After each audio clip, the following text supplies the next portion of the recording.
Hi, I'm Talicza. And I'm Rachael, and this is Transatlantic Crime, a true crime podcast that covers stories from each side of the pond.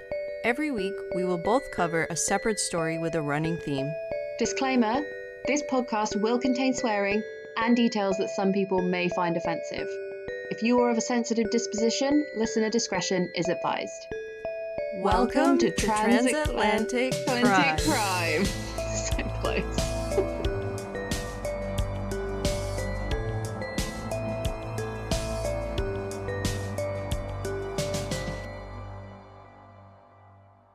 Because I got to edit this week, so there can be no time to waste. Yes.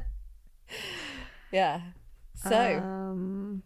Hi. Hey there. Happy day. Happy Sunday. Quick turnaround on these bad boys, because we both got jobs, Yeah.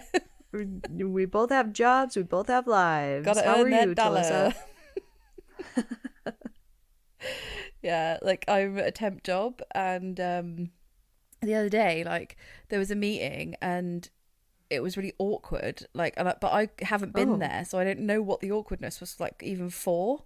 And then Really? yeah, and then like because everyone's working from home, then suddenly the girls came in who the awkwardness was with, and this girl was going, "I hope you don't think I'm a bitch." I was like, I honestly don't know anything. Like I don't know. Also, I'm a temp, so I don't care. Like I don't care if you hate me right now. Like I'm getting paid. Oh my gosh.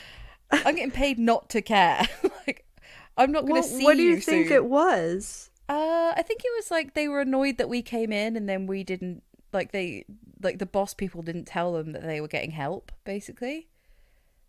Oh. So they felt like okay. really out of the loop. But then like one of them's leaving and one of them's going on maternity, and I was just like, I wouldn't care. Drama. Yeah. Yeah. But sometimes when you've been at a job for ages, like you don't know like the continual beef that could piss you off. Like someone's been pissing you off for years, and then they do something like that, and you're like, God, I hate you. So Yeah. it could be that. Just one little thing. Yeah. Right. I'm just swanning in. Yeah. It's nice to be like outside of the drama though. Like you can just like view it and be like, well, I don't know Jerry. I don't know Kim. Yeah, That's their thing. They're like, oh, apparently Steve's a dick. I'm like, I couldn't care less.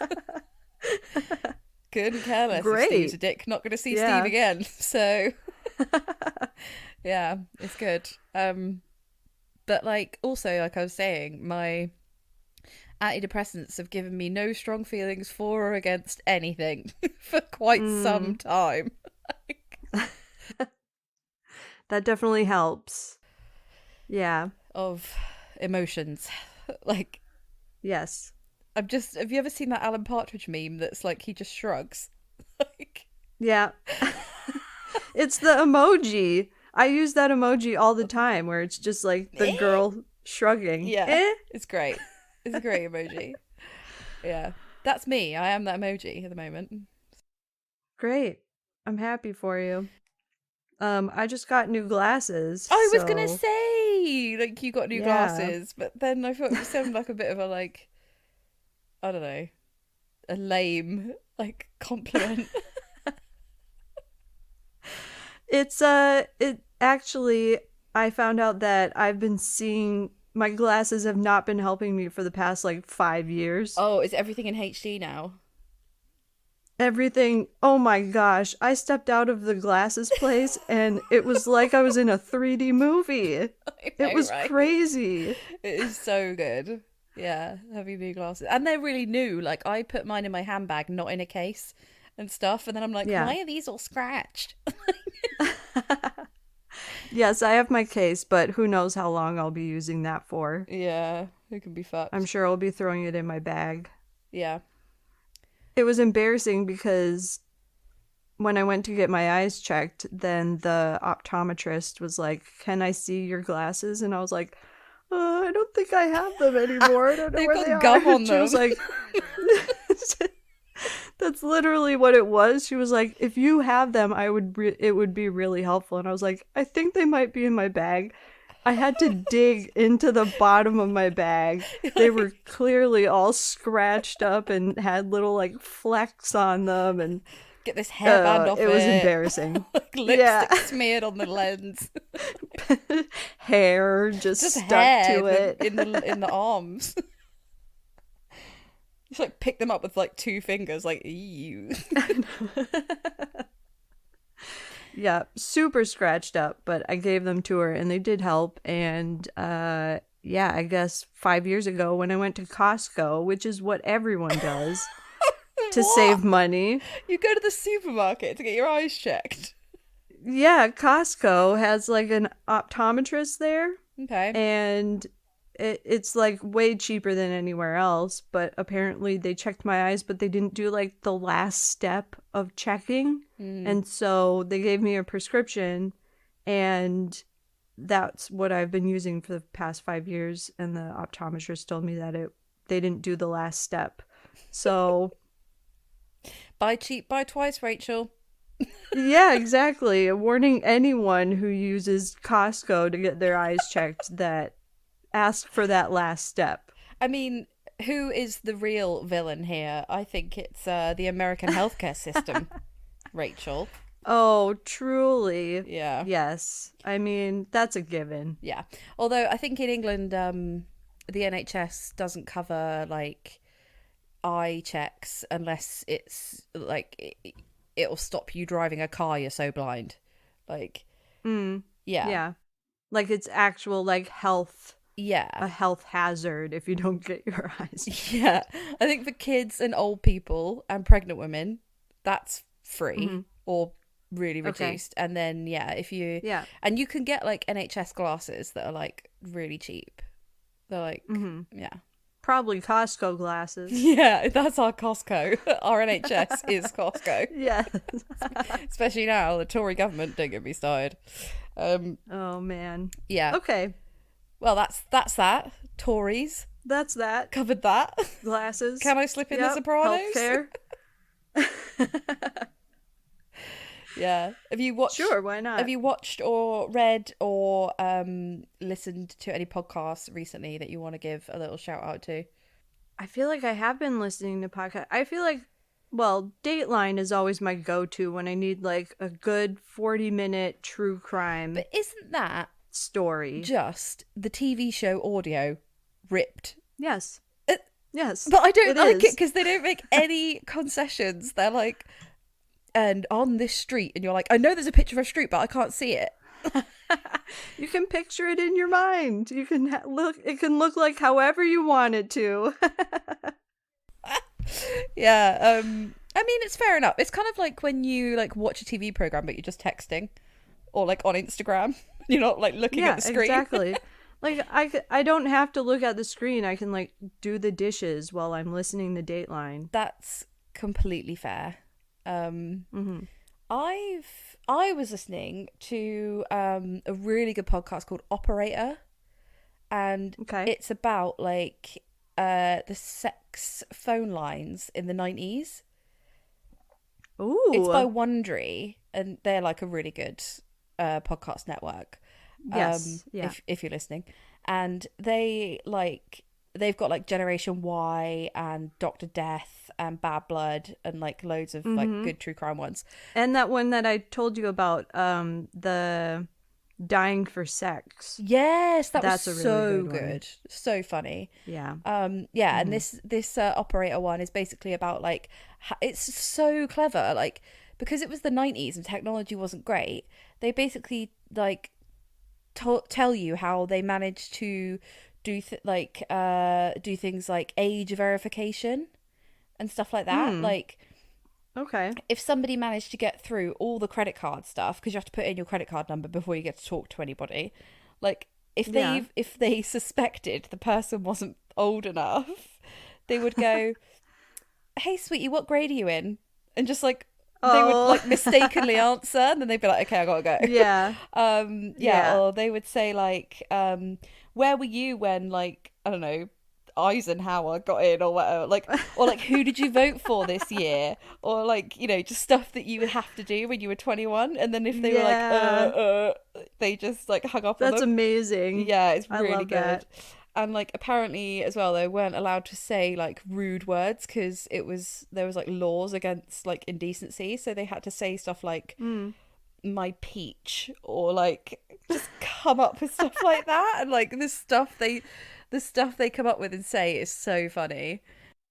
And it's American, right? It's not Yeah. British. Yeah, although I think we did I would love to listen to a British podcast gotta be about awful. phone sex operators in the 90s. There's some good Channel 4 documentaries on like people who do phone sex, and like literally they'll just be walking around Tesco on the phone. Yeah. Like, yeah. They just make, and it's a really easy, flexible way to make money. And I think our laws are a bit different. So yeah, our decency laws are a bit different. That's why I'd love to know, because like when you said how American operators can't use like certain words, it's like in England it's probably a free-for-all. You could say absolutely. Yeah, say what you want. Absolute filth bags. You could use all the words. Oh yeah, definitely. And then it was saying like there's a woman and she was an ex-Marine, and she was so like efficient at like her job that she ended up being like the boss of the phone call, like of the center and stuff. And that's amazing. She was like the madam and just like kept them all in line. It's so good. I'd really highly recommend it. Okay, I'll have a listen. Yeah, and you can do this thing at the moment where like you can get Wondery Plus, which is like all of the episodes without ads in, and you can get it for free for 7 days. So I'm going to do that and like rinse it and then not pay for it. I know. I need to stop advertising other people's fucking podcasts, but like yeah. Then don't pay them. Pay us. Yeah. Give us the $5 for the a month. tip. Yeah. I did watch a documentary. It's only 3 episodes, but it ended with a to be continued. Ooh. So I feel like there's going to be more soon. It's called God, Greed, and the Cult of Gwen Shamblin. You on love HBO. A cult.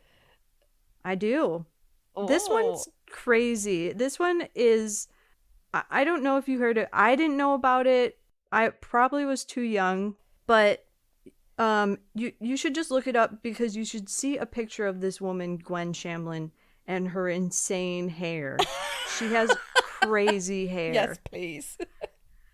But it's about her. She started this group in the 90s where it was basically like a diet group, but she had God involved, and you know, she was helping women lose weight, and it was working, because she was like, when you feel hungry, eat. When you don't feel hungry, don't eat. Pray instead. And it worked. You don't feel hungry a lot of the time, like yeah, but it was kind praying. of like, yeah, it was more directing at women who were like emotional eaters, and that aspect of it. But she became so successful. She became like a millionaire, and then that kind of community grew into a cult, and she formed her own religion from it. No. And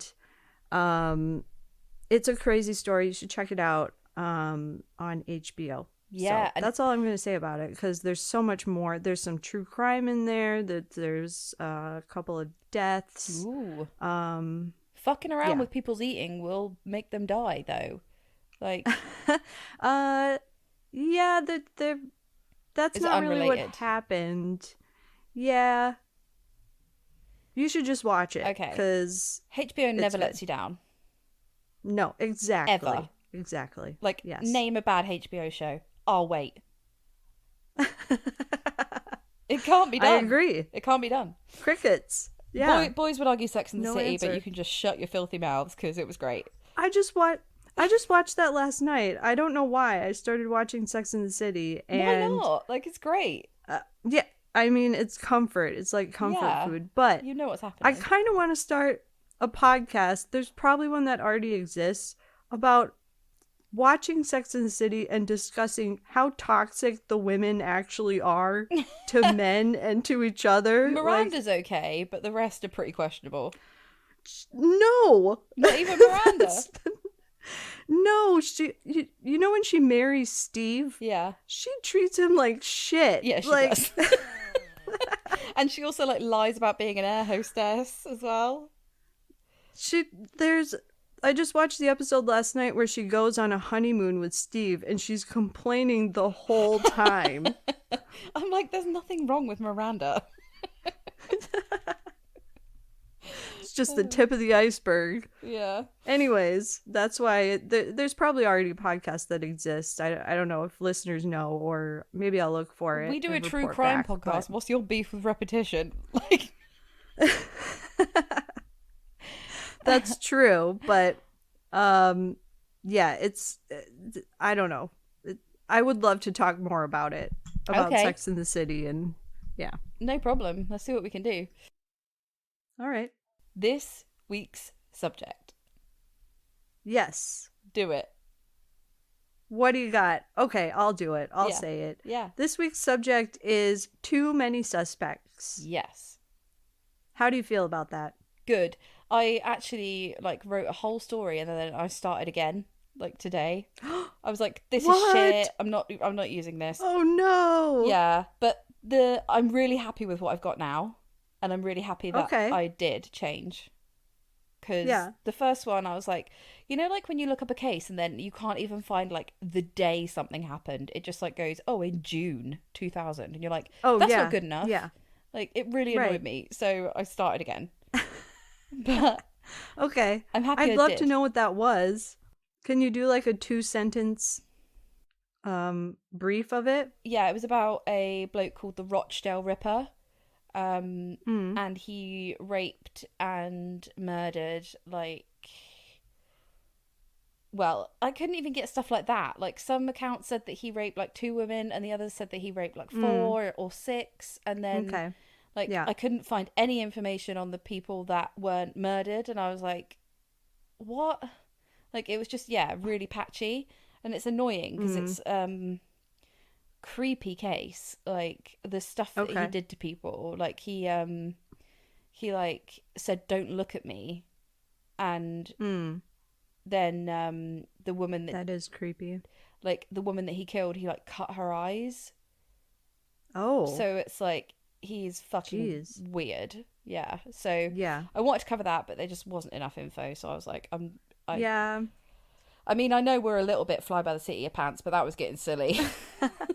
No, I know what you mean. It sucks when you find a story and you're like, ooh, there's some cool little details in here. I'd love to talk about it. But then when you try and like write it out, it's like, actually, there's not actually enough here. No, it was like patchy at best. And I was like, fuck. So I put it like on the back burner, and I might cover it later. But to be honest, I don't see any more info like magically coming out on it. So I don't know. Again, it was in Rochdale, which is like like near Manchester up north, and I'm starting to see that the further up north a murder happens, the less newspapers cover it. It's really weird. Yeah. That is weird. It's fucking weird. Like I never noticed before until I started doing this podcast. Yeah, but there seems to be like a real north-south divide in terms of people giving a shit, which is a bit sad. Yeah. But yeah, who goes first today? I think it's you. Yeah. I think it's me as well. I think. Yeah. Okay. So some may say this is done to death, but like I was genuinely interested, and I was like flicking like through cases in my head thinking, all right, who would fit this theme? So I'm going to go through the suspects in Jack the Ripper. Ooh, okay. Yeah. Yes. Because obviously the story's been done to death, but there's like different people been named as potential the potential murderer. So I'm going to do like a quick recap. That's the word, Rachel. Yeah. That's why we're a team. I'm going to do the quick recap of what actually happened, because okay. Yes. Yeah.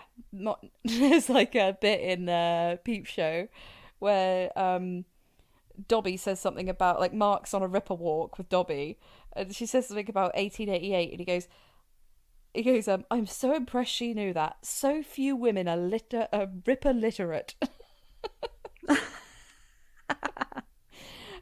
Ripper literate. Yeah. So in London, from the 1850s onwards, there was a massive influx of immigrants. So Jewish refugees were fleeing Russia, wars there, and other Eastern European countries as well. There was also a lot of Irish immigrants, and they all ended up gathering in the East End of London. So the epicenter of that was Whitechapel, and the population reached roughly 80,000 by 1888. More than half the children born there never made it to 5 years old, and poverty and alcoholism left many women to resort to sex work to survive. And it was estimated that there were over 60 brothels in the area and over 1,000 women working in the sex industry. So it was considered like quite a rough part of town. I guess like the red light district, right? Yeah, basically. That's where you went if you wanted to see a sex worker. So most people lived in common lodging houses. So that's like a hostel where you pay for a bed by the night. Or if you were even poorer than that, you could pay. This is fucking insane. You could basically pay to hang yourself over a piece of rope so that you didn't have to touch the floor. What? Like you just lean over a piece of rope and fall asleep over the rope. So you're paying for the piece of rope? You're paying for a space on the piece of rope, like next to someone else. So I assume that you're like. That's so sad. I know, but that's where the term hangover comes from. Really? Yeah, that's where the term "I'm hungover" Whoa. comes from. Yeah. Wow. Mind you just blown. blew my mind. I know. Yes, I mean, because if like that is the only way you could ever fall asleep on a piece of rope is if you were pissed off your nut. That is very true. Yes. Because the floor was covered in rats and like sewage and filth, so you don't want to lie on the floor. So yeah. And if you were in someone's doorway, they would tell you to fuck off. So right. like, yeah, leaning on a bit of rope is the step down from a bed. So so sad. Fuck that. Right. So in the autumn of 1888, a string of brutal murders started to attract attention from the media and were attributed to a man dubbed Jack the Ripper. So there are 5 victims that are classically attributed to Jack the Ripper. And those people have no doubt that he committed them.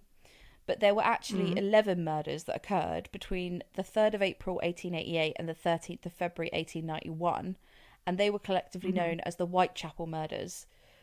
Of the 5 that are deemed to definitely be Jack the Ripper, experts point to deep slash wounds in the throat, followed by extensive abdominal and genital mutilation, removal of the internal organs, and facial mutilations of the victims, and all of those go together to make up the MO that attribute them to Jack the Ripper. So, of the 6 murders that weren't included in the they're called canonical 5.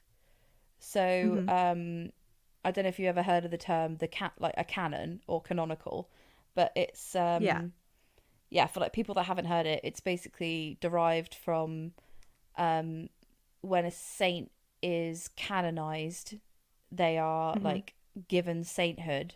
So, for example, there's like a canon of literature that's supposed to be like classical and like the best and original and stuff. Yes. And that's known as like the canon of literature or etc. You can use it like it's like the epitome of or the definition of like the best kind of thing. So they're known as the canonical 5. So of the 6 that weren't included in that canonical 5, some were robbed and some weren't like sexually mutilated. Others survived and then they died of their injuries later. So most experts believe that they could have just been made up by the crimes that riddled the Whitechapel area generally anyway. Because Jack the Ripper never robbed them, and he wouldn't have let them live, basically. Okay. So the 5 women that were definitely thought to be murdered by Jack the Ripper were as follows. So there's Mary Ann Nichols. Oh, and by the way, I think I've mentioned it before, but there's a book called The 5, And it's by a female author, and she goes into the history of every single one of the victims and where they came from. And like the vast majority, I love that. it's so good. And like the vast majority of them weren't poor sex workers. Their lives like went horribly wrong, and because I've read it, and then like one event will just cannonball into like loads of stuff, and then they end up homeless without a husband in Whitechapel having to do sex work. Right. And or they had alcoholism and then they had to do sex work. Like they didn't go there to be sex workers. They went there because they didn't. It wasn't their top choice. Yeah, exactly. Like they went to Whitechapel because they had no other choice, and then they turned to sex work because they had no money. It wasn't like they were like, oh, I'm a career prostitute or a career sex worker. Right. Right. They just like fell on. They had to feed themselves, so they just fell on hard times, money. basically. Yeah. It's a really good book. Like, definitely recommend it. So Mary Ann Nichols, she was found at 3:40 a.m. on Friday, the 31st of August, 1888, in Bucks Row, Whitechapel. So all the streets in this, a lot of them have had have changed names now. So if you looked up like Bucks Row, you wouldn't be able to find it. But I didn't know that. It'd be called something else now. Because I used to live and work around here. So, because I lived in Stepney Green, which is one tube station up from Whitechapel. Right, right. And then I used to work in Shoreditch, which is like a street away from Brick Lane, which is Whitechapel. Yeah. So, she was last seen by her roommate. They shared a single bed together. I guess they like split the price of it. Oh. So, a woman called Emily Howard, and she saw Mary Ann walking towards Whitechapel that evening. So, like, warning, these are fucking gruesome, these murders. Yeah. Like, they are absolutely decimated, these women. She was found with her throat slit with 2 deep cuts. Her vagina had been stabbed twice, and she had been disemboweled. So that was the first victim. And then the next Saturday, on the 8th of September, Annie Chapman was discovered at 6 a.m. near the doorway of the backyard of 29 Hanbury Street, Spitalfields. So Hanbury Street's still there, and Spitalfields is like the next street over from Whitechapel. Yeah. Also super trendy now. Oh, I used to work there, yeah. It's like hipsterville. Yeah. It is. And in Spitalfields is a pub called the 10 Bells, and that's like exactly the same as it was when the murders happened, and it was the pub where his last victim was last seen. And you can still go there now. So it's really cool. I want to go. Yeah, I never went. I'll take you. Let's do it. So she also had 2 deep cuts in her throat and was disemboweled, with a section of the flesh from her stomach placed upon her left shoulder, and another section That's so weird. It's like ritualistic. So another section of flesh from her stomach was placed upon her left shoulder, and another section. Oh, sorry. So one bit was on her left shoulder, another bit was on her right shoulder. And then during her autopsy, it was found sections of her uterus, vagina, and bladder had been removed. Ugh. So specific. Like. Yeah. Also, I hope she was dead at this point. I mean, he's cutting their throats, like, initially, and if it's a deep cut, it wouldn't take you long to pass out. So that's true. I like to think. Yeah. And, like, there's not any defensive wounds. So I think he cut their throat to disarm them, and then they did whatever he wanted. So during her autopsy, internal organs have been removed, and then at the inquest, a woman called Elizabeth Long testified that she saw Annie standing outside 29 Hanbury Street just half an hour before she was discovered dead. She was standing with a dark-haired man wearing a brown deerstalker hat and a dark overcoat. According to her, she overheard the man say to Annie, "Will you?" To which she replied yes. So I'm assuming that was just some sort of barter for sex work. Come down into this alleyway with me, will you? Okay. Yeah. The next victim to be discovered was Elizabeth Stride.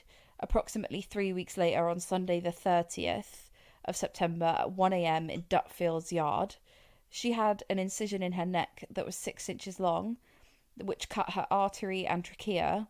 It went from left to right, as did all the other cuts. As she had no other injuries, there has been speculation that the Ripper was interrupted, or maybe that it wasn't him at all. But a few witnesses reported seeing Elizabeth with a man in the early hours of that day. They all give different descriptions of him, which led to more confusion. On the same night, Catherine Eddowes was found in Meter Square in the City of London at 1:45 a.m, just 45 minutes after Elizabeth was found. So the City of London is just like bank. So that's like, it's the next stop over again. Right. So again, super close. He's just on a rampage. Yeah, and it seems like he didn't get to kill Elizabeth Stride. Well, he killed her, but he didn't get to mutilate her. So he then moved on and was like, fuck, I'll need to do what I need to do. So, yeah, you know, it's like when Ted Bundy had 2 victims in one day at Lake Sammamish. On the same night, Catherine Eddowes was found. Just like the first victims, she had her throat slit from ear to ear and was disemboweled. Her intestines were placed over her right shoulder. Her left kidney and the majority of her uterus had been removed. Her face had been slashed. Her nose had been cut off. And she had cuts vertically over her eyelids. Wow. She also had a triangle carved into her face, and her earlobe had been cut off. Oh my gosh. He fucking went to town, and the surgeon who did the post-mortem said these injuries would have taken at least 5 minutes to complete. Wow. It seems like he didn't get to mutilate Elizabeth, so he just went to fucking town when he did get to kill someone. So a piece of Catherine's apron was found covered in blood at the entrance to some buildings in Golston Street, Whitechapel, at 2:55 a.m. Written in chalk on the wall directly above it read, "The Jews are the men that will not be blamed for nothing." It was unclear if this was written by the murderer or just coincidentally near a dropped piece of evidence, because graffiti was common in Whitechapel, like still is today, and police worried that the graffiti's involvement in the murders would spark race riots, and they made sure that it was washed away as quick as possible. Wow. So, yeah. I mean, I don't know what he means by that. The Jews are the men that will not be blamed for nothing. It's double negative. I mean, it's the right. If it's from Jack the Ripper, it's the writings of a madman. So yeah, well, yeah, true. Like nonsensical bullshit. Yeah, exactly. Yeah. So the final victim of the canonical 5 was Mary Jane Kelly, and she was the only victim who was murdered in her own house. Again, last seen at the 10 Bells pub. She was found lying in her single bed at 13 Miller's Court in Dorset Street. I don't know if that's still there, but I wonder. I have been on a Ripper walk. But I was going to ask you that because there's a few of them in London. Yeah. I never went on one, but have you? So you went on a Ripper walk. I did. What was that like? It was so interesting, and she had like crime scene photos, like she had loads of like stuff. But she it was -6 that night, which is like so cold. -6 degrees Celsius. I don't know what that is in Fahrenheit, but like that would be probably like 12 degrees Fahrenheit. Oh, really? Or around there, maybe like 15. You're so good at converting stuff. Like times. I mean, I've had to my whole life. Yeah, that's true. Yeah, it was so fucking cold that like it was really hard to concentrate because I was like, it felt like my brain. Yeah, was frozen. I wouldn't like that. Yeah, I don't know if that's still there. I've walked past it, but I don't know if it's like still a house. Right. It might just be like they might have knocked down the original building and built something else on it. Yeah, which they tend to do. Yeah. I also remember, in fact, no, I think they have, because I remember on the walk, there's a dropped curb, like, but there's nothing there. Like, it looks like there used to be a door there, but there's not a door there anymore. Creepy. So I think they've knocked it down and rebuilt it. Okay. But yeah, I'll double check that. Next time I come to England, we should do like a Jack the Ripper tour or something. Yeah. And we could record it. Yeah, I'd definitely do a refresh. Like, it's just so fucking interesting. Like, because the streets haven't changed that much. Yeah. It was only like... That's what I love about London. It's like it's the same that it was 500 years ago. Yeah, like, it's too expensive to rebuild shit. Like, they don't need to. Right. And they can't knock stuff down because it's all, like, listed buildings. The houses around Whitechapel and Brick Lane and Shoreditch are so gorgeous. Like, they're just really tall and thin, and they've got shutters, and Yeah. they're just fucking cool, man. And like, their windows are really old, and yeah, they're just worth so much money as well. But yeah, it's really interesting to walk around, and all the streets are like cobbled and just still really old. Yeah, it's great. Love it. Yeah, it's a good tour. We'll definitely do one. So she was found at 13 Millers Court in Dorset Street, Spitalfields, at 10:45 a.m. So she wasn't found until the next morning because he actually went to her house. That was Friday the 9th of November. Her face was mutilated so badly that it was unrecognisable, and her throat had also been deeply cut as with the other victims.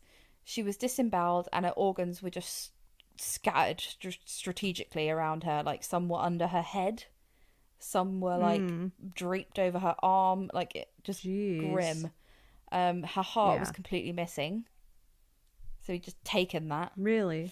There were ashes in the fireplace, which suggested the murderer had burned several items to light the room while he murdered her, and the fire had become so hot that the kettle had melted, and the solder that held the spout to the body of it had melted and fallen into the fire grate. Whoa. So he was just like burning anything and everything. Yeah. Okay, so here are the patterns that you can find in the murders. So every murder was committed in the early hours of a weekend day, either at the end of the month or at the very early start of one. The mutilations got increasingly severe, with the later victims becoming unrecognisable and organs started to go missing. So he was like accelerating in his murders. And then there was a criminal profile made. So at the end of October, the pathologist Thomas Bond, who had done the post-mortem on the fourth victim, Elizabeth Stride, gave his opinion to the police on the killer's surgical skill and knowledge. It remains the earliest surviving offender profile, and he based it on his post-mortem and by reading the other victims' post-mortem reports. Yeah. So he stated, all 5 murders no doubt were committed by the same hand. In the first 4, the throats appear to have been cut from left to right. In the last case, owing to the extensive mutilation, it is impossible to say what direction the fatal cut was made. But arterial blood was found on the wall in splashes, close to where the woman's head must have been lying. All circumstances surrounding the murders lead me to form the opinion that the women must have been lying down when murdered, and in every case, the throat was cut first. So that suggests that, like, he was a John, because he would, like, proposition them for sex, and then they would lie down, and then he would attack them. Which is so cowardly. It really is. Not that, like, you know, if they were standing up and fighting back, that it would be more manly, but it's just, yeah.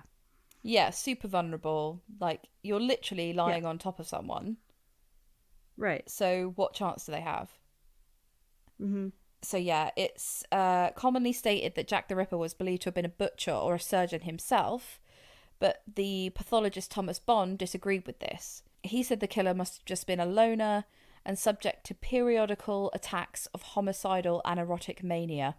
Yep, I'd say that's a safe bet. Yeah. I could have told you that. And then with the character of the mutilations possibly indicating hypersexuality. Yep. Okay, yep. I mean, they're all women. They're all sex workers. Yeah. Makes sense. There's no evidence. Well, I don't know if all of them are sex workers, but I think all of them were going to have sex with him. Because they were lying down. Like, the whole point of the 5 book is that they're dismissed as sex workers. And it's like, one, they shouldn't be dismissed even if they were sex workers. And some of them were. Yeah. And 2, some of them actually weren't. Like, some of them were alcoholics. Just down and out. And he seemed to be quite charming and, like, well-dressed and not weird. Like, he chatted to them. Like, the last victim was seen talking to a man in a pub, and then they left together. And then, like, other victim was, like, seen talking to him, and he was like, oh, will you come here with me? So he was obviously, he wasn't, like, a maniac, like, in the first instance. Like, he obviously was able to talk to them. And, you know, it said that he was wearing, like, a nice coat and stuff. So, in a really poor area, that probably made a bit of a difference. This is really random, but when did Jekyll and Hyde, when did that story come out? Was that before or after Jack the Ripper? I don't know. It's not real, though. You know that, right? I know that. I know. I'm just checking. Jekyll and Hyde. I know, it's a well-known book. Oh, yeah, because he does seem like a bit of a Jekyll and Hyde character. Yeah, I know it has weird similarities. Well, like, later on, the people that are accused are quite high up in society, like writers and artists and stuff. Right. So you never know. It could be... Yeah, but let's have a look. Jekyll and Hyde. Oh, I'm not connected to the internet on this laptop, sorry. That's that dream over. Let me look. First published in 1886. Ooh, it could be. Could be like inspo. It could be what? Yeah, that's like, was Jack the Ripper inspired by Jekyll and Hyde or vice versa? I think lots of blokes have got a fucking Jekyll and Hyde like vibe going on. That's true. To be fair. Well, not just guys, lots of people. Yeah. But yes, men. Some men, yes. I saw a play of Jekyll and Hyde, and it was in like the cemetery. It was really good. What? It was really scary. That sounds cool. Yeah, it was fun. Again, when you come to Bristol, I will take you to Arnos Vale Cemetery, which is fucking cool. Ooh. Okay, so where are we? This bloke's saying, yeah, he's probably a maniac. Yep, I would say correctamundo. So, yeah, there's no evidence that the killer sexually assaulted any of the victims. But he did penetrate their genitals with a knife in some cases and would pose them in sexually... I would say that's sexual assault. Yeah. I mean, I think what they're saying is he didn't spunk in them. Right. Let's just call a spade a spade. There was no spunk. He didn't rape them or, He wasn't targeting sex workers to have sex with them, basically. Yeah. And then kill them. Right. He was targeting them to kill them and humiliate them. But he posed them as well. And also the cutting off of breasts and reproductive organs suggests that he may have got sexual pleasure from that, or it was just pure misogyny and hate. I feel like those are connected anyway. Yeah, definitely. So house-to-house inquiries were made throughout Whitechapel. Forensic material was collected and examined. More than 2,000 people were interviewed, and then about 300 of those were investigated, and then about 80 of those were detained. And there was also a reward of up to £500 offered for the arrest of the Ripper, which I'm sure is like a shit ton of money now. Yeah. Butchers, slaughterers, surgeons, and physicians were suspected because of the manner of the mutilations. And 76 butchers and slaughterhouses were visited, and the police asked them for records of their last 6 months' worth of employees. Because of the immigrant population, it could be quite transient. So people would just like work for a bit and then leave. The concentration of the killings around the weekends and public holidays and within a short distance of each other meant that many people believed the Ripper was employed and lived locally in Whitechapel.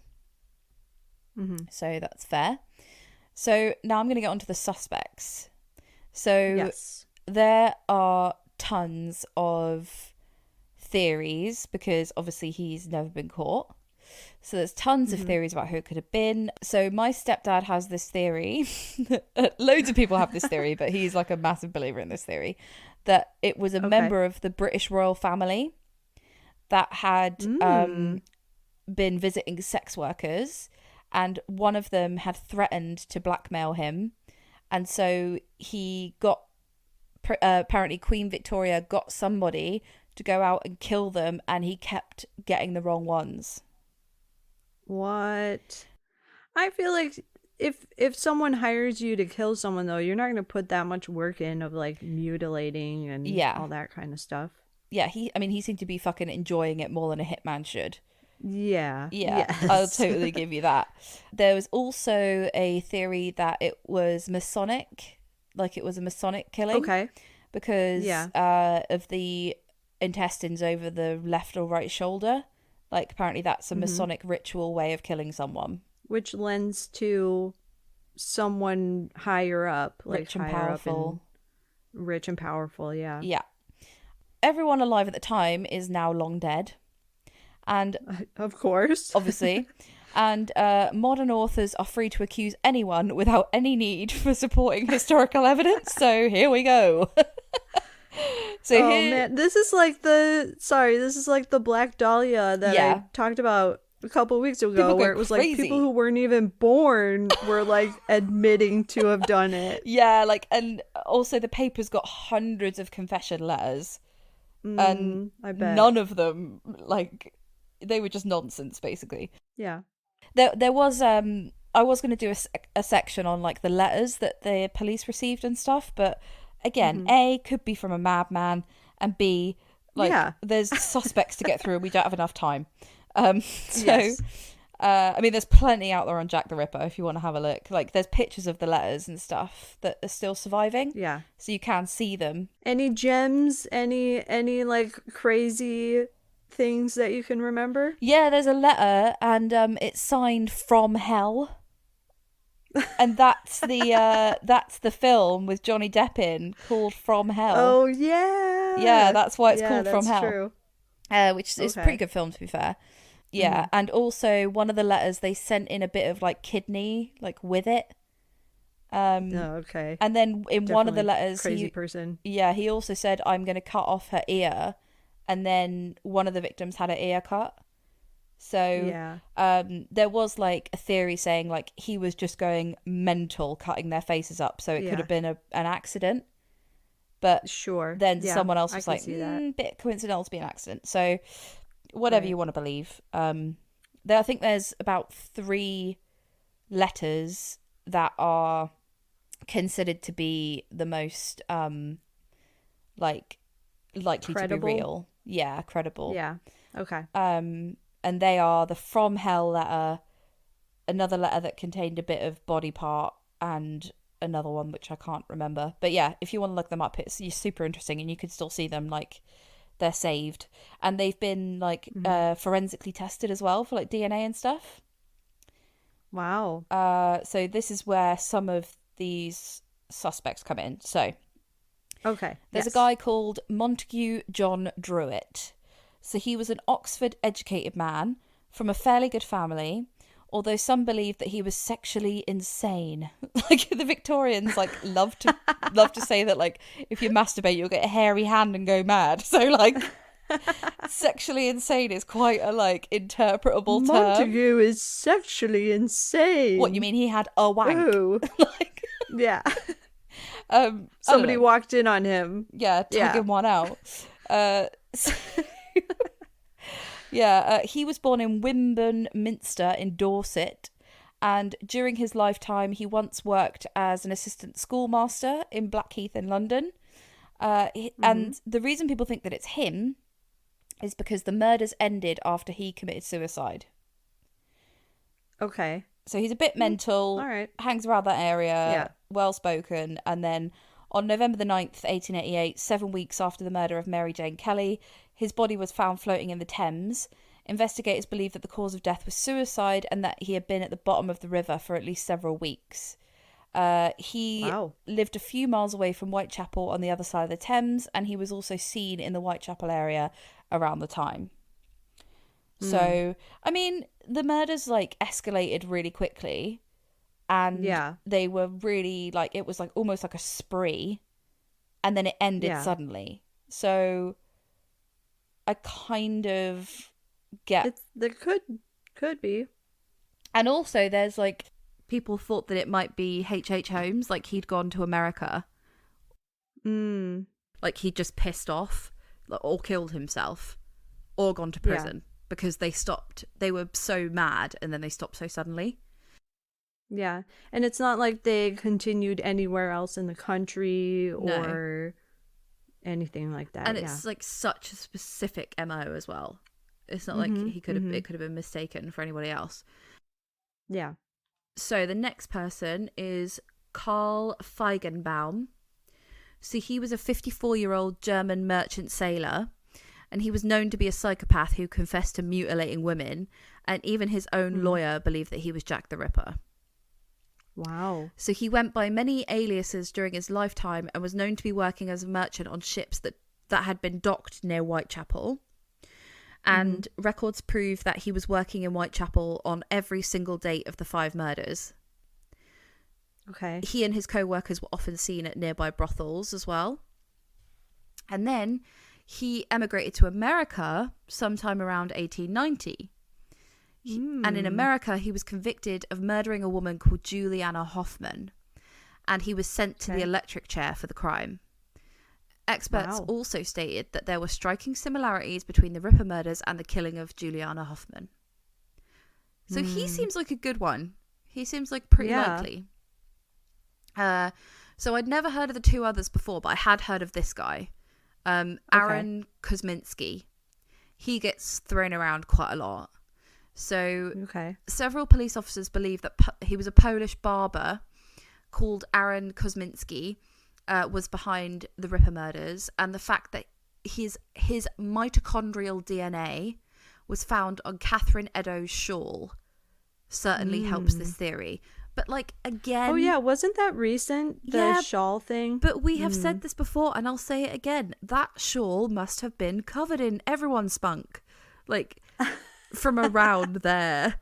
Like, yeah, you don't. That's true. She's like a how many Victorian different sex worker who shared bed, like had to share a bed with somebody because she was too poor. Like she's not washing her clothes like regularly. Right. That thing must have been riddled. Completely. So I agree. The DNA and stuff, like I'm not sure. It just doesn't convince me. So he was born somewhere between 1864 and 1865. Gotta love those Russian birth certificates in Russia. And he settled 1860 something. Even around then. And he settled in London in the early 1880s. He was Jewish, and he was living and working as a hairdresser in Whitechapel during the time of the murders. So that fits with the living and working in the area. He apparently had a really strong hatred of women and homicidal tendencies, and he was sent to an asylum in 1889 where he died shortly after. So again, that would explain the murders stopping suddenly. He was young too. If he was born in 1865, he was early 20s. Yeah. But you'd think it would have to be like you don't necessarily have to be strong to slit someone's throat, but you had to be quick because he seemed to get away from the scene pretty quickly. Right. In all of these cases. They were found like really shortly after they were murdered. So yeah, he died in an asylum. Police documents from the time revealed that officials suspected a man by the name of Kosminski, although Aaron Kosminski wasn't pinpointed as the exact suspect until many years later. So he was in the police files. So that's looking okay. All very credible suspects, all of them. Yeah. Like I would believe each one if you told me about them individually. Exactly, right? And the theme of the show is too many suspects, so I nailed it. Yep. Frances Craig is the next one. So in recent years, people have started to believe that I think she's the 4th victim, or she might be the last, Mary Jane Kelly's husband was behind all the killings. So Craig worked as a reporter at the time of the murders and was even covering the police courts and inquests on the Whitechapel murders, as well as other crimes in London's East End. He was born in 1837, and he was the son of a well-known Victorian social reformer. Some people suggested that he was suffering from a mental illness, more specifically schizophrenia. He lived in Whitechapel on Mile End Road. which is just 7 minutes away from the first murder scene. Theories suggest that once Craig discovered his wife was working as a sex worker, she went into hiding in the East End, and then he started plotting her murder but disguised his involvement by killing other women in the area beforehand. Yeah, I don't know. Seems like a lot. That seems like a stretch, right? Yeah. And then the last is Walter Sickert. So in the book Portrait of a Serial Killer, Jack the Ripper, she named her book this. Portrait of a Serial Killer, Jack the Ripper, case closed. I don't know if you can say that. Her name's Patricia Cornwell. Like, calm down, Patricia. Okay. She pinpointed artist Walter Richard Sickert as the Ripper and even claimed to have found DNA evidence which linked him to one of the Ripper's letters. Okay. I don't know. I need more info. Like, he was born in Munich in 1860 and emigrated with his family to London in 1869. He was known for painting sex workers, and some believe that he used to insert clues and symbols about the Jack the Ripper murders into his artwork. Some experts suggest that the clues are so similar to the actual crime scenes that only the true murderer could have painted them. Okay. It's also believed that he was impotent after having several surgeries on his penis. 1860 penis surgery is not for me. I don't think it should be for anyone. I'm not surprised it didn't work after 1860 penis surgery. Several. 19th Several century surgeries. Penis surgery is such a bad name. I think any penis surgery before, let's say, 1970. Oh, yeah, I was going to say 80. Probably shouldn't go through with it. Yeah. No, don't. Just don't. What was wrong with it that you're having surgeries? Yeah. I'm sure it's very frustrating, but yeah. Anesthetic and, like, disinfectant was not rife. Yeah. No. Whatever it is, live with it. Not to mention just the understanding of the human body and anatomy and... Yeah, like, what's that meme? It's like, you've got ghosts in your blood, here's some coke. Like something. Yeah. Here, have some opium, newborn baby. Yeah, like... That was that time. Medicine isn't what it is now. So... No. Yeah, so experts have always suggested that Jack the Ripper may have had some kind of impotence problem, which is why he targeted women so violently, like that old chestnut. So unfortunately, Sickert passed away in 1942 and no one ever proved his guilt. Wow. How fucking old was that guy? That can't be right. And also, how embarrassing. Like, everyone knows for your whole life that you had penis surgery in the 1860s. Murderer. Whoa. Bit of a jump. Yeah. Hey. So, in conclusion, unfortunately, the vast majority of the City of London police files relating to the investigation into the Whitechapel murders were destroyed in the Second World War during the Blitz. Got bombed the shit out of and burnt up. That sucks. That sucks, yeah. Attempts to identify the murderer are hampered by the lack of any surviving forensic evidence because, of course, in 1888, no one was thinking about DNA. Yeah. DNA analysis on the letters are inconclusive, and the available material was handled by the police unaware that DNA techniques would be developed later. So everyone's had their dirty little mitts on the letters, the shawl, fucking bits of apron, anything. Has been like gobbed on at the very least. And then despite continued interest in the case, the Ripper's identity remains unknown. And Rachel, I don't think we're ever gonna know. I don't know. Who knows what technology we might have in 100 years. A time machine. That's what I'm thinking. Like, who knows? Yeah. Time machine. You know what? Like, I bet people said they're never going to catch the Golden State Killer. We're never going to know. I bet people probably did say that. Yeah. And look what's happening now. Like, people are getting fucking John Does and Jane Does identified all over the shop. Right, DNA.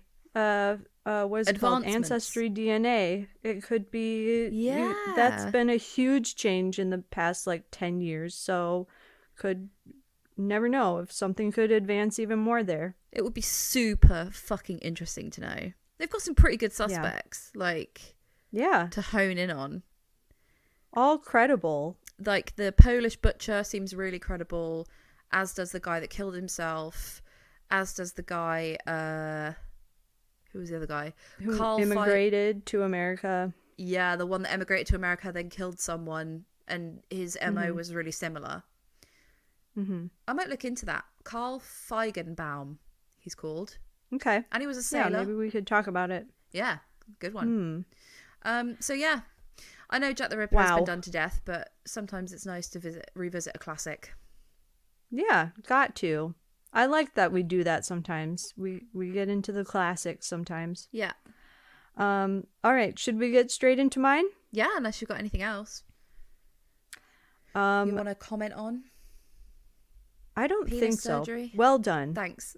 Yeah. Penis surgery? No, I think we covered that. And the conclusion is don't. Yeah. All right. Well, mine's also kind of dense, so I think we should get straight into it. Do it. My story this week is the LaSalle Street Murders. Have you heard of them? No. Okay. Good. I hadn't really heard of them either. But it's a story full of twists and turns. So here we go. Indiana, 1971. I'm there. Do you know where Indiana is? Is it like bang in the middle? It's it's kind of Midwest. It's next to Illinois. It's below Chicago. Oh, the okay. State of Indiana. Yeah, okay. Lake Michigan, it's like the very tip of Lake Michigan touches Indiana. Okay, cool. So that's not yeah, where I thought I it guess was. you would consider it the Midwest, and Indianapolis is smack dab in the middle of Indiana. Okay, cool.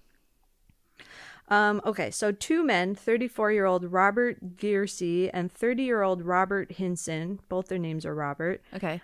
They did not show up for work on the morning of December 1st at their successful microfilm company that they both co-owned. So this is relevant somewhat later on, but do you know what microfilming is? Isn't it all the spies have info on it? Well, yeah, it would definitely help a spy. Basically, microfilming is back when things couldn't be digitized and saved on a PDF or in the cloud. People used microfilming, which was the copying of documents, drawings, and anything else like that. So they would copy it and then they would condense it down into a tiny little film. Like They would put it celluloid on film. Yes. So it was a really small version of a document on a piece of film. It was stored in reels, like a 16 millimeter film reel, or it was put onto cassettes. So maybe if you're watching like a true crime film, or if you're watching like a crime movie and you see them like scrolling through a projection, newspapers. and it's like, Yeah. yes, newspapers. So you blow it Newspapers back up is a to big see one. Exactly. Yeah. Okay, I get it. So tiny little, that was their business, the two Roberts microfilm business. So they didn't show up to work. The secretary, Louise Cole, had seen them both the evening before. She left work at around 5:15 p.m. and they were both working late on what she was told was, in quotes, an important project. So she left them. She was probably the last person to see them. The two also lived together. They lived on 1318 North LaSalle Street in Indianapolis. Can I just ask, is this one of those situations where it's like, we're business partners and we live together, but we're definitely not gay because it's 1985? Well, I'm going to say a big no to that. Okay. And we will find out later. Okay. They're just a couple of, early 30s guys, bachelors, single, started a business, probably weren't the most savory of people. Okay. Which we will find out. Okay. So when they hadn't shown up by the afternoon and they hadn't answered any of their employees' calls, a coworker named John Carnes headed to their home to see if they were there. He found the front door ajar and he pushed it open. When he opened it up, he found blood throughout the house. He found each man deceased in their respective bedrooms. Their throats had been cut so deeply that they were nearly decapitated. Eesh. He also found a third man in the bathroom who had also been killed. John Carnes later said that the scene he had come into was, in quotes, inhuman. He immediately called the police, who, because they barely believed what Carnes had told them on the phone, only sent one officer to investigate. They were like, this is such a bizarre call. Let's just send one cop to go see. Okay. So the police officer arrived, and he was in the house for only moments before running back outside and calling for an investigation and a coroner, stating that there had been a triple homicide. No shit, Sherlock. I bet he was so pissed off, that guy. He was like, what did I say? I know. I'm trying to tell you. Yeah, exactly. So an investigation quickly followed, with inspection in the house and into each man. The third man that was in the bathroom they found was 27-year-old James Barker, who was a close friend of Gearsey and Hinson. Each man had been hit in the head, tied up with strips of sheets, and, as I said before, they had their throats slit. There were no signs of a struggle, although Hinson appeared to have escaped his sheet bindings at one point, and he had been hit on the head a second time. Okay. So, detectives did not find any weapons, but they did find a bloody boot print in the house, in the bathroom near James Barker's body. Investigators thought that this may have been the work of more than one person, as it seemed unlikely that one man could overpower all three men and bind them up. So, several neighbors claimed to have seen a yellow Oldsmobile parked outside on the night of the murder. Those are kind of all the clues that the police found that day. What's an Oldsmobile? Type of car? Yeah, it's a type of car. Because I've heard that before, but I don't actually know what it is. It's just, I'm looking it up to see what it looks like. Oh, it's actually kind of cool. Oh, really? Oh, yeah, that is kind of cool. It looks a bit like a Bentley. Yeah. It does. It's like a flat, long front. Or like a Mustang, but just awful colours. All of those cars you just showed me were like the colours of sick. They are. Well, this one was yellow, so that for sure stood out. It was like a little journey through the colours of snot.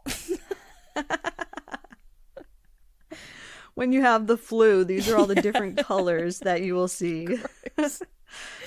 Okay, so a little bit about the men, which will lend to the many different suspects that we're about to find out about. Okay.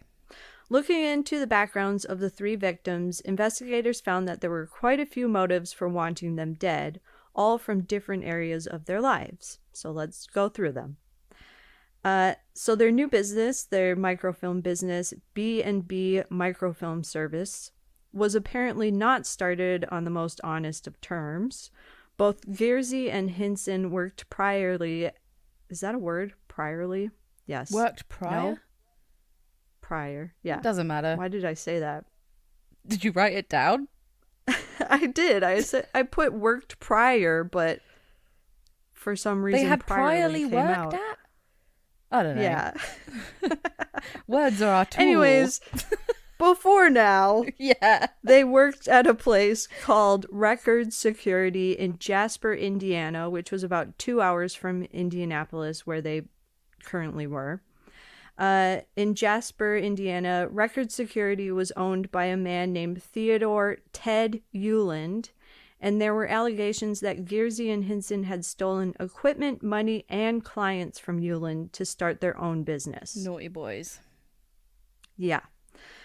Euland had taken out life insurance policies on Gearsey and Hinson amounting to $150,000. What? Can he do that? Yeah.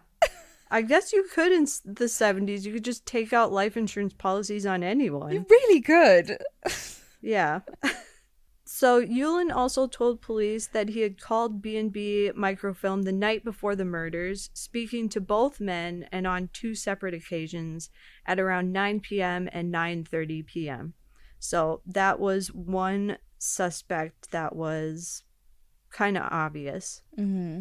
There were also rumors that the men had ties to the mob, where apparently there was more exchanging of stolen equipment and money.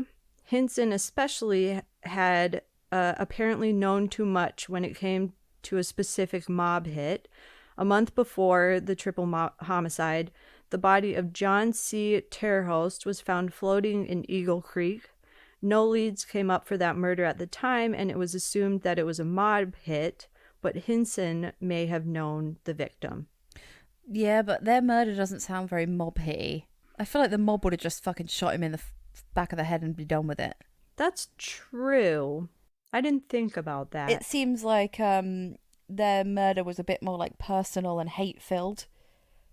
Or a psychopath. Possibly, but I feel like a mob hit with one person is like one and done, but maybe with 3 people, it might be a little more complicated. Yeah. So I'm not a police officer. Can I just... I'm just going to confirm that. You have a good point, though. You have a good point. One more thing about the 3 men, after speaking to people who knew them, was that Giersey, Hinson, and Baker loved to party. They were often seen out on the town, heavily drinking and picking fights, including the Friday before they were murdered, where Hinson had allegedly gotten into a fight over a dancer at a go-go bar. Love of your life, was she? The one. Well, no. You will find out. So in the house, investigators found an address book used as a scorecard of some sorts. Oh. What do you think the scorecard was? Oh, it's going to be people they fucked. They're gross. Yeah. Apparently, the men had a bet going to see who could have sex with the most women in that year. At the end of each month, they would tally up how many women they had slept with, and the winner at the end of the year would receive a steak dinner. If you could see my fucking face right now. Yeah. It's just like when people are that degree of dick, like anyone could have murdered you. You were so unlikable. Yes, exactly. It's like line up. It's like who killed Mr. Burns? It's like could have been anyone. Exactly. So the last tally had almost 20 women for each man in the month. Jesus. I think some of them are lying. Like, I know, right? But I mean, if they lived with each other, they could very easily prove, you know.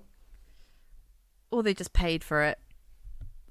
That's true as well. I don't know the rules of the bet, but one of the women was a woman named Diane Horton, who in fact had come over to the men's house that night at around 1 a.m. She told police that their cars were out front, but no one answered the door, so she went home. This gave a window of time for the murders to happen between 9:30 p.m. when Yulin said he had talked to one of the men, and 1 a.m. when Diane had come over. I love the way they're not even considering Diane. They're just like, nah. Could have been Diane. Nah, she's good. Yeah, exactly. Also, Diane was married, which gave another potential suspect, Harold J. Horton, Diane's husband, who was angry at Giersey for the affair. Investigators theorized that there were countless angry boyfriends and husbands that the men could have pissed off because of the bet that they had going. Gross. Right? Are you 12? Like, obviously not 12, but like, are you fucking like in college? 30s. You're in your 30s. Like, come on. It just sounds like they were not honest people. Like, they stole from their boss to start a new business, which was a successful business. Like, microfilm business was pretty successful at that time. They had money. They had money. They were possibly connected to the mob, and they were doing this stupid bet. So, line up all the suspects. So, With the multitude of leads that they had to go down, investigators spent months following them. But other than the evidence that they had found so far, and with lack of DNA technology at the time, they weren't successful. There are just too many suspects, a police officer said at one point. They didn't make any arrests, and no witnesses ever came forward with any significant information. The case actually went cold for the next 20 years. Wow. Yeah, and actually, I looked up the address, 1318 LaSalle Street. That house is for sale right now, and it's super cheap. I bet. Yeah. Is it like murder, murder, murder, house for sale, murder, murder, murder on the Google listings? It really was. I tried, like, I just wanted to see. Yeah, you could cut that part out. But yes, I'm not cutting that out. That's what that Google search super was. Interesting. Yeah, house for sale, $150,000. Nice. So 20 years it went cold. In 1991, a woman named Carol Schultz, who was a home and garden writer for the Indianapolis News newspaper, pitched to write a story on the 20th anniversary of the LaSalle Street Murders. What she actually did was become obsessed with the case, and she aggressively researched for sources and leads for her story. So this is where it starts to get even more bizarre. Yeah. I truly, like, we've gone down those rabbit holes, but she just took it too far. Okay. You and I go down rabbit holes, but we keep it to ourselves and we talk to each other about it. Yeah. This woman was writing in the newspaper about it. She was contacting people. She was aggressive. Yeah. Like, remember when I sent you, like, I found profiles of the people that were involved in the Israel Keys case, and I found, like, their personal, like, profiles and sent you them. It was like, Rachel, I don't feel right, but I want to tell you I found this. This has gone too far. Yeah. It's time to close this book. Truly. She just didn't listen to people when she would talk to them about it, and they were like, maybe you should put this down for a while and go for a walk. Yeah. So she became obsessed. She aggressively researched for sources and leads for her story. What she found led her to believe that Carol Horton, Diane's now ex-husband, along with 4 other men, had gone to the house that night to murder the men. Cool. So how did she find this out? Okay. Yeah. I was gonna say, that's quite specific. Yes. Let's get into that. Okay. So she had met Carol Horton, who told her that he had ESP and that he could see that she was going to be the one to solve the case. Okay, well that's bullshit, but carry on. Yeah. He was just an old man in a mechanic. He worked in a mechanic shop at this point. Like, it was 20 years later.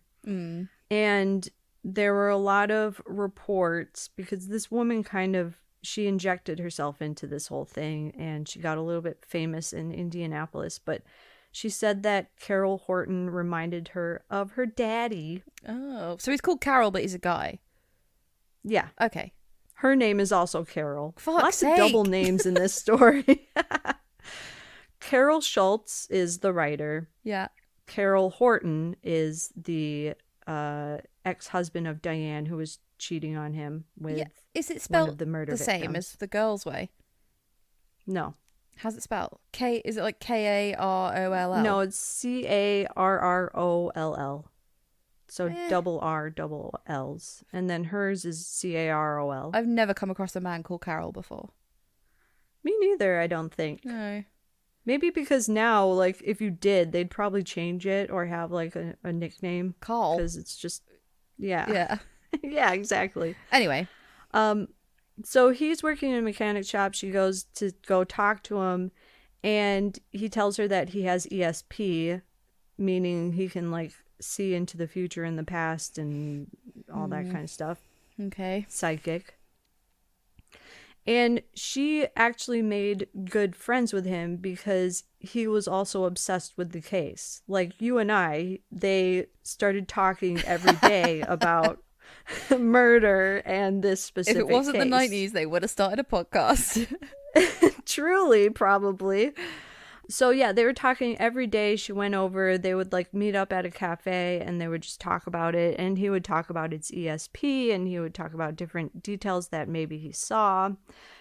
She thought that he was just really interested in it and that they just shared this huge interest. Mm-hmm. So at one point, he told her of a man who was in prison who possibly knew about the murders. His name was Michael Chastain, and he was in Florida prison. He was in a Florida prison for a murder that had already happened. So Carol Schultz contacted him in 1992. She wrote him a letter. Okay. The two began a friendship again. This is a pattern with Carol that she gets too close to the people in her stories. Mm-hmm. Also, she keeps going to her editor like, this happened and this happened. He's like, Carol, you're a home and gardens writer. It's quite a leap. This is too much. Also, write the damn story. Yeah, exactly. And I think she was writing, like, she wrote one story about the 20th anniversary, but then she kept wanting to write more about it, and her editor was like, you need to stop. Mm. There's some new gnomes down at the garden centre need covering. Yeah. Hey, isn't there some new, like, grass mulch that has just come out? Hot off the I press. don't know. Anyways, so she started writing to Michael Chastain, and then they started talking on the phone together. He was in prison. She thought it was a friendship, and he thought it was more than a friendship. Mm. Eventually, he told her that he loved her, and she said it back, but she said it as like, I love you in a Christian way. What does that mean? I love my fellow I love man. everyone as, yes, I love everyone as Jesus told me to. So, and he was like, Nice well, get I out, love Carol. you for real. Yeah, exactly. I might try that next time. Someone professes their love for me and I don't feel the same. I love you, like Jesus would have wanted. They'll be like, what? Yes. I love you in a Christian way. You. Time really flies when you're reading the Bible. Ew. Not only did he tell her that he loved her, he also told her that he and Carol Horton and 3 other men broke into the LaSalle house early on December 1st. So she was like, yes, money. He told me he loves me and he's telling me new details. Chastain said he killed Hinson and Horton killed Gearsey, but he wasn't sure who killed Barker. Even after her editor had told her to stop writing about the case, Carol pursued the Horton information and brought it to the police, who not only believed her, but involved her in the investigation. Okay. In October 1992, they convinced her to wear a wire and lie to Carol Horton, telling him that she knew that his fingerprints were found in the LaSalle Street house. So that was kind of what police wanted, and the two men were implicated in the murders. This also got Carol Schultz fired from the newspaper because she had gone too far, and now she was like, not only was she investigating the case, but now she was considered a witness because Chastain had told her all this information. I feel like she would have been like, you don't fire me, I quit. Yes, totally. I can see that. So, in 1996, both Horton and Chastain, so this is like 4 years later, there was a lot of like back and forth between trying to get them to trial. She's a full-time police officer now. She's not, but she was a little bit famous for being so obsessed with this case in Indiana. So in 1996, both Horton and Chastain, along with 2 other men, were indicted by a grand jury. However, in trial, Chastain kept changing his story. He told at least 5 different versions of what had possibly happened that night, and at one point he even claimed that the microfilm business had documents that incriminated Richard Nixon and that Jimmy Hoffa ordered a hit on the men to stop the documents from being released. So that's another part of the case that it was like, okay, new suspects, possibly Nixon and Jimmy Hoffa. Nixon Yeah. is in the doghouse for a lot of shit. He was like the scapegoat for a bunch of criminals. It was Probably like, oh yeah, Nixon. Nixon told me to do it. Yeah. Poor guy. Yeah, they always rinse him in The Just Simpsons kidding. as well, which I love. Because I never really got why, but like you just know that he's like a bad guy. Yeah. So Chastain, as well as Carol Schultz, both of their credibility began to falter after Carol had admitted in the trial that she had been offered a movie deal on her investigation. Oh. She would apparently receive $150,000 if Horton was convicted. No! She said she signed a contract with a specific production company, and it implied that if she had pushed in court for Horton to go to jail, that she would get more money. So that implied that maybe the production company wasn't real and that somebody was pushing Just trying to interfere. that narrative. Like, Yeah. Also, this seems like complete hearsay. Doesn't sound like... So she lied about Carol's fingerprints being at the scene. Like, also, Yeah. Carol, like, is Carol fucking stupid? Because if that was true, they would have interviewed him a long time ago. Well, they did, but Did they find his fingerprints there? I don't know. I couldn't find Oh. anything else about that. So Okay. because of Diane, because of her going there at 1 a.m., he was a prominent suspect. And I think a lot of the police wanted to see him get put away because they thought that it was possibly him. This is, it's just all hearsay, right? It's just all like, he said, she said. Yeah. They've got Yeah. fuck all, really. Yeah. And because of all that, eventually the case was dropped after investigators found a letter from Chastain to Horton saying that he was apologizing in the letter and that he only implicated him in the murder because he wanted to move to a prison in Indianapolis to be closer to family. Jailhouse snitches cannot be trusted. I don't know. I'm kind of on two minds about that because imagine how much talk goes on in prison. Yeah. You know? But I think even if you're reporting something that you heard, what you heard could be bullshit because, like, in prison, people just talk shit. Yeah, exactly. Because You they're don't trying know to what's impress true each and what's other false. and Yeah. seem hard or cool or whatever. Yeah. The case was dropped. Both men were, Chastain was still in prison, but Horton, he was released.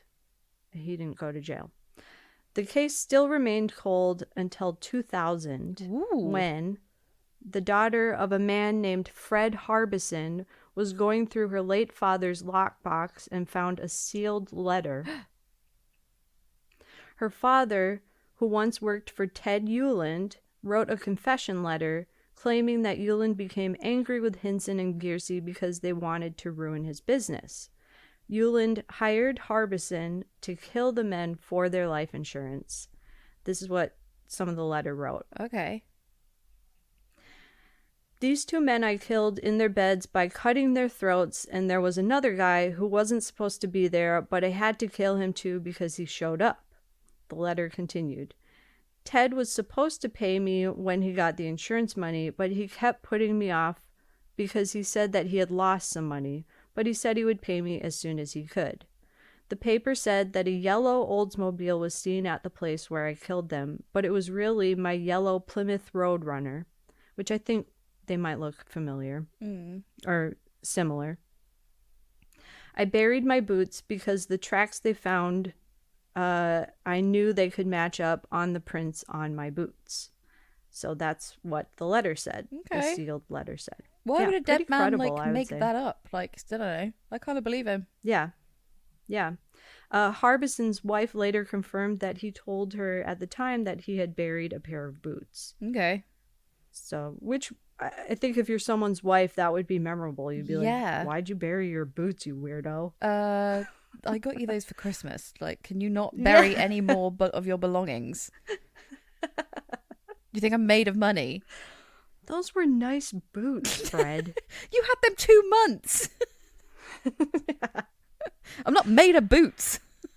Right. I just cleaned them for you. What the heck? I buried my boots. Go to bed. Yeah. Just go to bed. Okay, so while investigators found this evidence to be credible because both Ted Euland and Fred Harbison were both dead, they could never be tried for the murders. Ooh. In 2003, prosecution stated that the case was exceptionally closed. Retired Sheriff Joe McCaddy, who was on the case at the time, still considers Carol Horton as the killer. Horton was also dead by 2003, and the IMPD, the Indianapolis Police Department, still considered the case open. And that is the story of the LaSalle Street Murders. Oh my god. I believe the letter writing guy. I do too, but it sounds like the police wanted to believe that Horton did it. I just don't think he did.